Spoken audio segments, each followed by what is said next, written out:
Senhor, em 1 Coríntios, capítulo 11. Semana passada, enquanto vocês vão abrindo, semana passada nós falamos sobre o primeiro erro que a igreja tem cometido e tem distorcido na palavra do Senhor, e dentre esses quatro que a gente vai estar falando, é justamente onde tem a maioria dos problemas da igreja.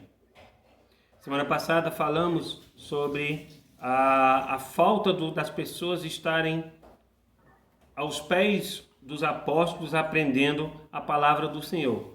Apóstolos esses que a gente sabe que hoje está na leitura da palavra de Deus, né? Porque os apóstolos, eles não estão mais em nosso meio. Hoje nós vamos olhar 1 Coríntios, capítulo 11 e versículo 17. 1 Coríntios 11, 17. Nisto, porém, que vos prescrevo, não vos louvo, porquanto vos ajunteis não para melhor, e sim para pior. Porque antes de tudo, estou informado haver divisões entre vós, quando vos reúne na igreja. E eu, em parte, o creio. Porque até mesmo importa que haja partidos entre vós, para que também os aprovados se tornem conhecidos em vosso meio.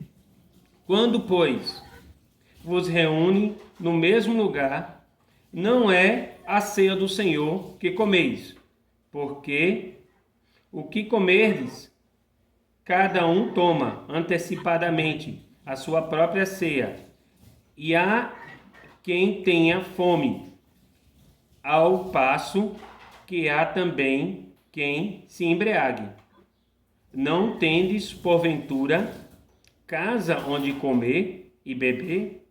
Ou menosprezais a igreja de Deus e envergonhes os que nada têm? Que vos direis? Louvar-vos-ei? Nisto certamente não vos louvo, porque eu recebi do Senhor o que também vos entreguei, que o Senhor, na noite que foi traído, tomou o pão. Somente para encurtar, versículo 33. Assim, pois, irmãos meus, quando vos reunides para comer, esperai um pelos outros. Se alguém tem fome, coma em casa, a fim de não vos reunir para juízo. Quanto às demais coisas, eu vos ordeneis quando for ter convosco. Amém. É interessante que o Senhor propôs esse estudo justamente neste dia, né? Quando nós nos reunimos virtualmente, a maioria de nós, para ter comunhão um com os outros. E eu acho importante a gente entender, primeiramente, não somente o que Paulo está dizendo aqui em 1 Coríntios, mas o que a palavra comunhão, ela, quer dizer, ela significa. Em Atos capítulo 2, versículo 42, é justamente onde mostra os 4 erros. Ele diz: e perseveraram na doutrina, que nós falamos semana passada, e na comunhão, e no partir do pão, e nas orações. Então, a palavra comunhão, ela é dividida em 2 pontos. Ela é dividida em partir do pão e em oração. Então, irmãos, o primeiro ponto que eu quero tratar hoje é justamente essa palavra comunhão, para a gente entender. Comunhão, ela mostra união. Ela mostra que nós estamos interligados. Semana passada falamos da importância de nós estarmos sob a doutrina dos apóstolos. O segundo ponto da igreja, que a igreja tem distorcido, e tem distorcido muito, é essa palavra comunhão. Elas têm tornado a ceia do Senhor um ritual, para alguns desnecessário, outros um ritual que é mais um ato religioso, um ato insignificante do que um ato realmente da sua significância perante a palavra de Deus. Eu escutei recentemente um estudo de um irmão falando sobre a ceia do Senhor, e ele dizia categoricamente que nós tínhamos que estar dentro de uma igreja, né? Uma igreja de 4 paredes, e além de tudo isso, né? Era justamente somente para partir o pão e tomar o vinho ou o cálice. É outra discussão que a gente não vai entrar nisso hoje. Porém, quando lermos claramente 1 Coríntios, uma coisa que Joanã sempre tem falado quando ele estava falando sobre as parábolas de Jesus, era entender o contexto que vem até antes. E quando nós lemos 1 Coríntios, e eu agora falo o livro todo, desde o princípio, desde o primeiro versículo, ele fala sobre justamente a união. Se você for ler 1 Coríntios capítulo 11, os primeiros versículos, ele fala sobre a união da esposa e do marido, e dos seus papéis e da sua função também. Depois ele entra na simbologia da ceia do Senhor. Mas veja só o que ele fala. Muitas pessoas tiram de contexto o versículo 20. Eles tiram de contexto o versículo 20 e diz, tá vendo? A ceia do Senhor, quando que você senta para comer com os irmãos, não é uma ceia do Senhor. Bem, se nós falarmos isso, estamos tirando de contexto tudo. Né? O que é que ele fala? Primeiro, ele começa no versículo 17 falando sobre contenda. Falando sobre briguinhas, partidarismo. Cada um no seu cantinho, cada um fazendo a sua coisa. Mas ele também fala uma outra coisa que é importante. Até Joanã uma vez falou sobre isso. Que os riquinhos pegavam a sua comida e sentavam nos seus grupinhos, compartilhavam a sua comida.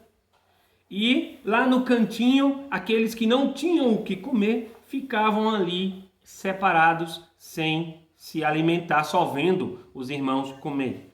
E aí Paulo então diz, quando se reúne no mesmo lugar, não é para comer a ceia do Senhor. Por quê? Porque os irmãos não estavam em união.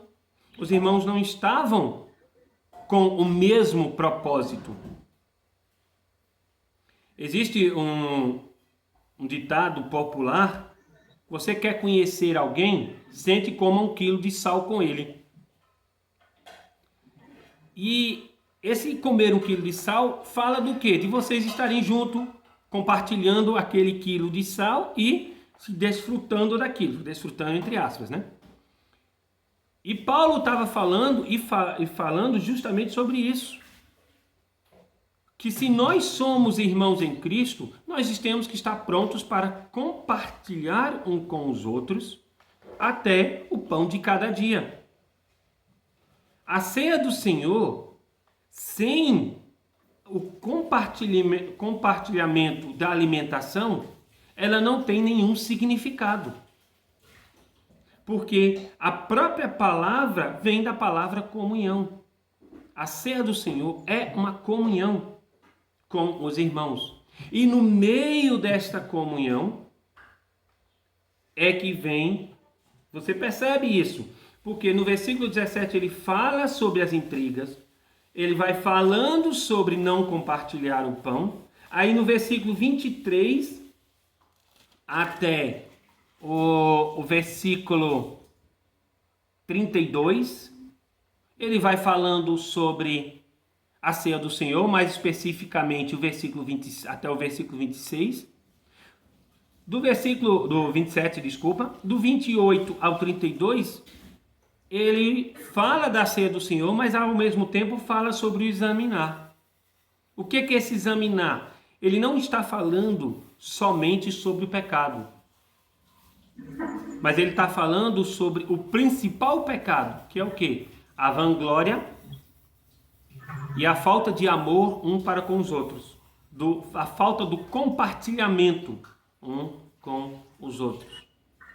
E aí ele termina o capítulo falando novamente da união, de dividir, de compartilhar a sua alimentação.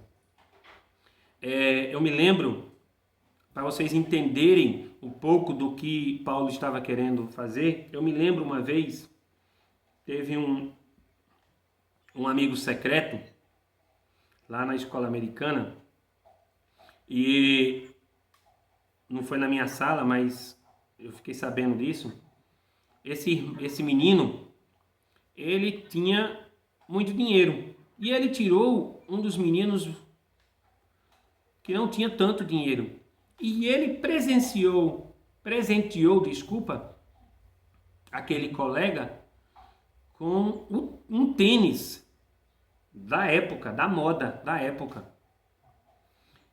E aí algumas pessoas, poxa, mas veja só, isso foi um absurdo, isso foi uma demonstração de poder, de se achar, de querer. Mas na verdade, o que ele estava ali fazendo era compartilhando com o que ele tinha com o colega. E nós temos que fazer a mesma coisa. Um de nós temos mais, outro de nós temos menos. E isso não importa. O importa é que nós possamos compartilhar com o melhor que nós temos para o Senhor. E aí vem essa pergunta para nós. Será que quando nós sentamos à mesa do Senhor, estamos compartilhando um com os outros nosso melhor? Estamos compartilhando a nossa alimentação, que era algo importante naquela época, que é importante para nós ainda hoje? Ou será que estamos simplesmente lembrando a morte de Jesus na cruz do Calvário pelos nossos pecados? Eu estou ironizando propositalmente. Porque por que Jesus morreu na cruz pelos nossos pecados? Para nos salvar, certo, corretíssimo, mas para nos unir com Deus e nos formar um corpo em Cristo Jesus.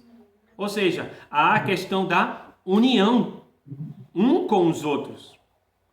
E nas igrejas hoje em dia, e eu falo de todas, eu não falo só da casa de oração, não falo só da casa de oração de Recife, eu falo de todas em geral. Né? Às vezes eu fico me perguntando, mas como é que eu falo um negócio desse? Bem, se o Senhor me deu essa autoridade para falar isso, quem sou eu para ficar calado? Então, nós temos que entender isso. Nós temos que sentar aos pés dos discípulos, que nós não estamos mais fazendo isso.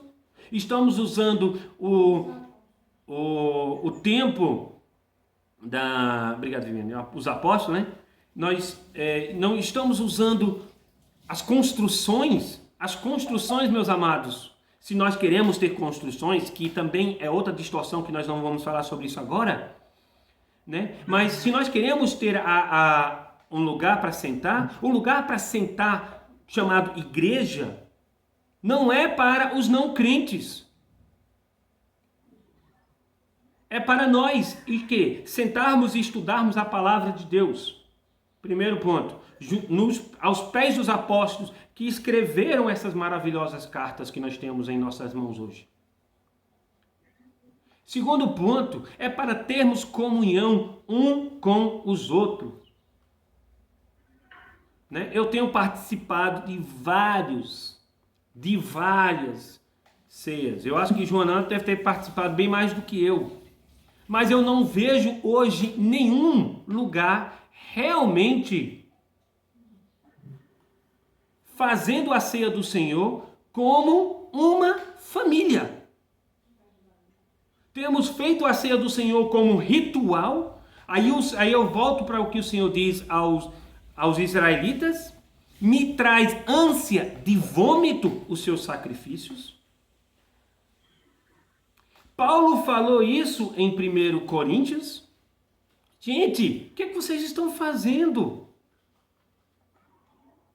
que é que vocês estão fazendo? Vocês não estão lembrando do que Cristo Jesus fez na cruz do Calvário.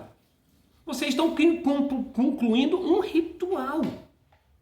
Examine a vocês. Por que Davi está sentado aí?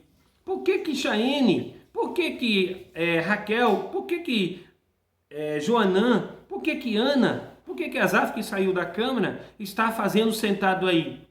Cumprindo um ritual? Cumprindo um mandamento, entre aspas, do Senhor?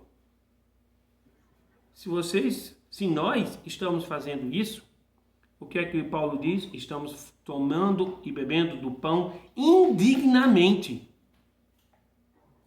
Indignamente. Agora, se estamos sentados à mesa do Senhor, compartilhando um com os outros a grandeza do amor de Deus que nos uniu, então aí sim estamos fazendo a ceia do Senhor. E irmãos, eu não falo isso pelas minhas próprias palavras.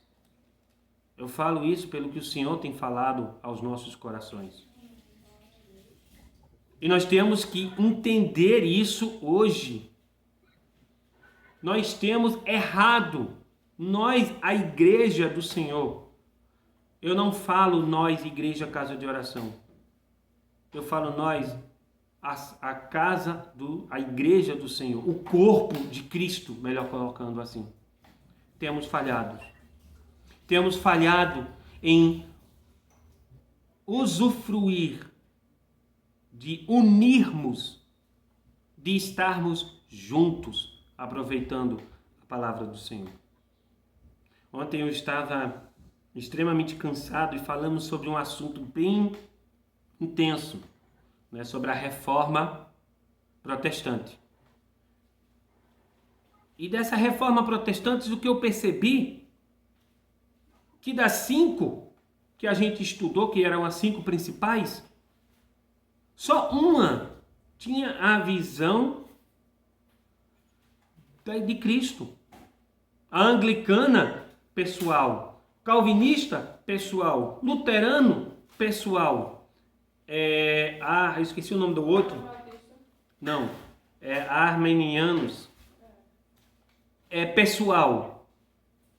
Os anabatistas eram os únicos que, na verdade, tinham a essência de unir. E aí nós vamos estudar, e Stephanie ficou até surpresa depois com como ocorreu. Dentro dessas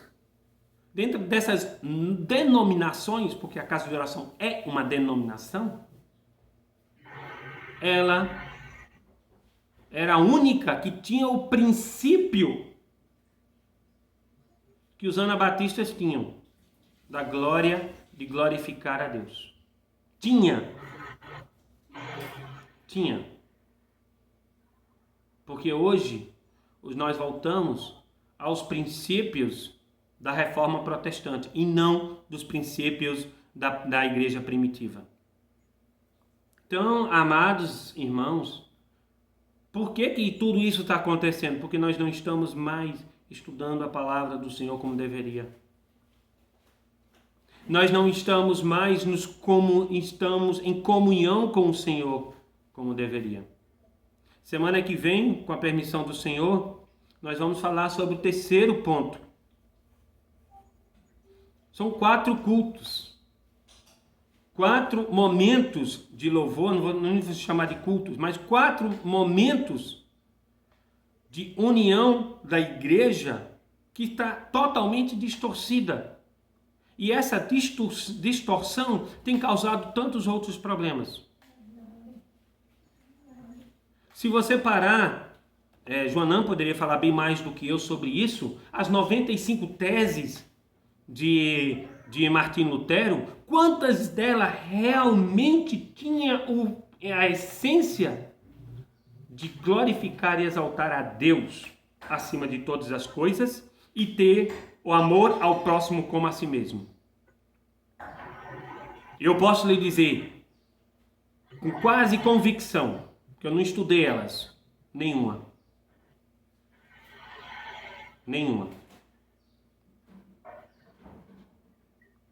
Calvinismo, a mesma coisa. Os armenianos, a mesma coisa.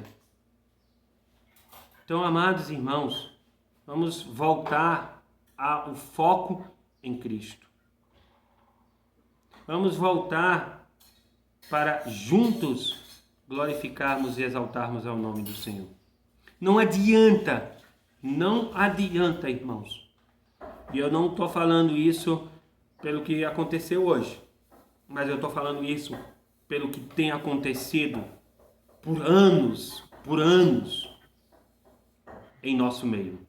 Não adianta sentarmos à mesa do Senhor se não estamos em comunhão um com os outros e com o Senhor. Não adianta.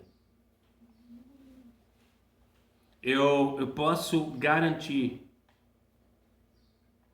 né, nesses últimos meses isolados aqui em Garanhuns, eu já tive muita mais comunhão